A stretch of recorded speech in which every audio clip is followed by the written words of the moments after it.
Night Watch by Terry Pratchett, book review. So this is the fourth book I've read in the Discworld series. And given how few books I managed to get to the end of, I guess the fact that I've now read 4 Discworld books might indicate I'm a big fan. I wouldn't consider myself a huge fan, not yet anyway, but Terry Pratchett is a funny guy. The great thing about a Discworld book is that if you see it in the bookstore, you know it's going to be a good investment.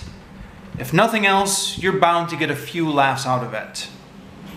Besides which, Terry Pratchett and I seem to share a number of similar interests.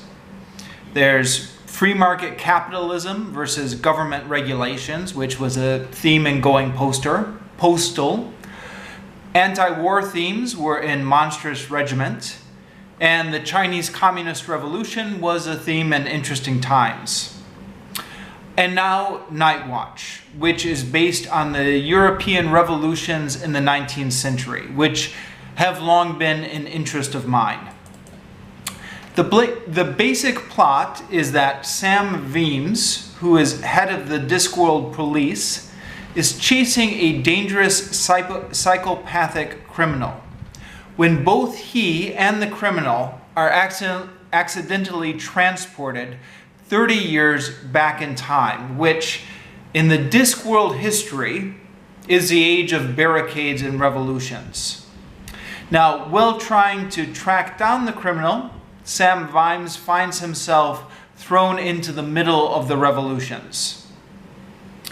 The parallels to real history are, of course, loose, but I think a lot of parallels could be made to the Revolution of 1830. There's also an event in the book which is similar to the Peterloo Massacre in England, involving cavalry trampling civilians.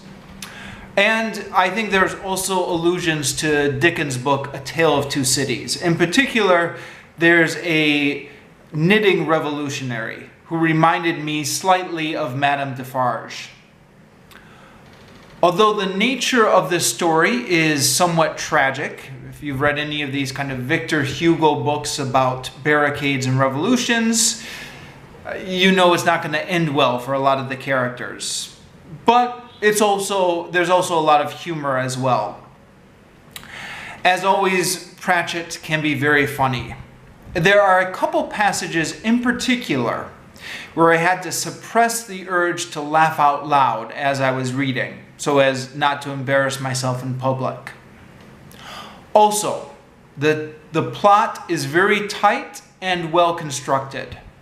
The fact that Weems is chasing a murderer at the same time he gets involved in the revolution makes for a suspenseful story. You know, there are a few different wheels turning here that need to be resolved. The Washington Post apparently compared Pratchett to Chaucer in their review of this book. Canterbury Tales, you'll remember from your high school literature days, always had a few subplots going on in addition to the main plot. And yet, I wouldn't recommend this book to someone as their first introduction to Discworld. Because of the time travel in particular, the plot is a bit more complicated and there are more characters and story threads to keep track of.